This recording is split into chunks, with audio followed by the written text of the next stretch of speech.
Good morning. My name is Michalina Bugiera. I work at the Department of Neonatology, Poznań University of Medical Sciences in Poland. First of all, I would like to thank you for the opportunity to present results of our research about cerebral oxygenation and hemodynamic parameters during pressure-controlled and volume-targeted ventilation in extremely premature infants. At the beginning, a few words about backgrounds of our study. Despite the advances in the non-invasive breath support, conventional mechanical ventilation still remains an important way in treatment newborns with severe respiratory failure.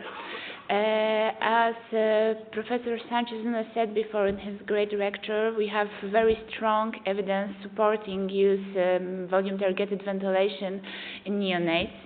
The systematic review from 2017 confirms beneficial effects of volume-targeted ventilation on reducing rates of death or BPD, pneumothorax, hypocarbia, duration of ventilation, or severe cranial ultrasound pathologies. Still, volume-targeted ventilation is not a standard of care in all neonatal units. For example, at our department 2 years ago, when we started our research, it wasn't a standard of care, and this is the main reason why we decided to conduct our study. As our study was designed to compare these two modes of ventilation, volume-targeted and pressure-limited, in a slightly different way. Apart from the assessment of ventilation parameters, the aim of our study was to compare these two modes and their influence on cerebral oxygenation and hemodynamics parameters. In the literature published so far, we found only one study comparing these two ventilation modes in terms of measurements obtained using near-infrared spectroscopy. It was a small study conducted in 2004 at Rome. They enrolled 10 preterm newborns, and they haven't any significant difference in cerebral oxygenation between compared modes. We didn't find any study comparing this volume-targeted and pressure-limited ventilation in terms of measurements obtained using electrical velocimetry. Our study was a prospective crossover study conducted at the Department of Neonatology, Poznań University of Medical Sciences in 2017 and 18. Total of 20 newborns born before 28 weeks of gestation and below 1,500 grams, requiring mechanical ventilation due to respiratory distress syndrome, were enrolled. In their first day of life after primary stabilization, each newborn was ventilated for 3 hours with PC, pressure control assist control ventilation, followed by 3 hours PCAC volume guarantee ventilation using respirator Babylog VN500. During both periods of these two modes of ventilation, cerebral oxygenation was measured using non-insense smart device, and at the same time, hemodynamics parameters were registered using ICON OSIPCA medical device, using electrical velocimetry to determine such parameters as heart rate, cardiac output, or stroke volume variation. We don't have enough time to talk about the mechanism of electrical velocimetry. In a few words, I can say that is a method which measures changes in the resistance of blood in the aorta during contraction of the heart. And using quite complicated algorithm, we can calculate some hemodynamic parameters such as cardiac output or stroke volume.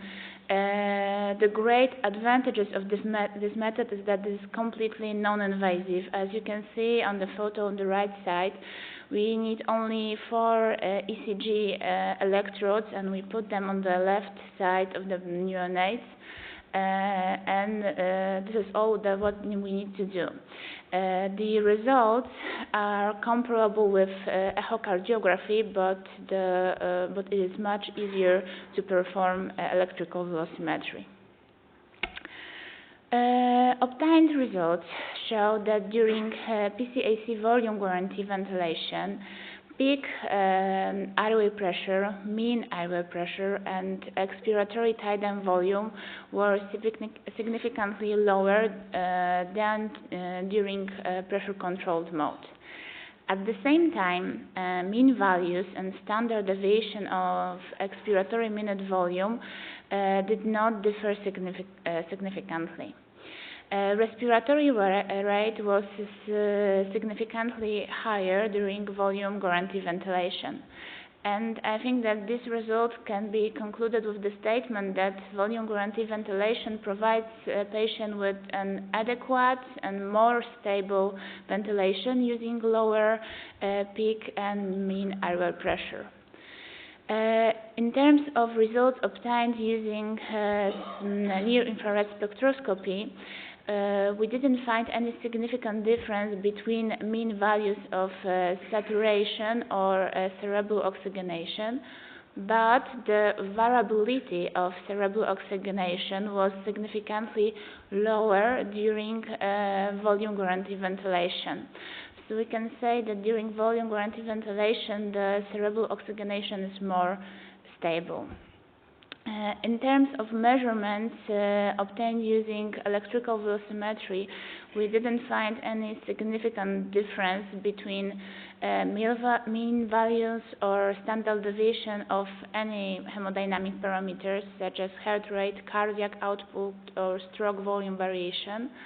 The only visible trend was related to the lower variability of heart rate during volume guarantee ventilation.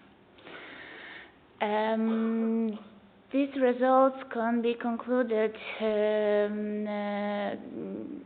with the statement that our study is an additional evidence supporting use volume guarantee ventilation in extremely premature infants.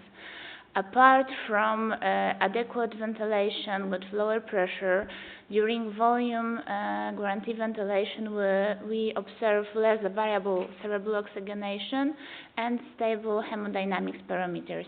This may be due to less fluctuation in carbon dioxide levels in blood and more stable cerebral blood flow.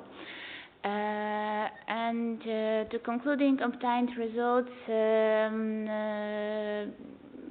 volume-targeted ventilation has beneficial cardiorespiratory and cerebral effect in extremely premature infants. Thank you very much for your attention. If you have any question, I'm keen to answer them. Thank you.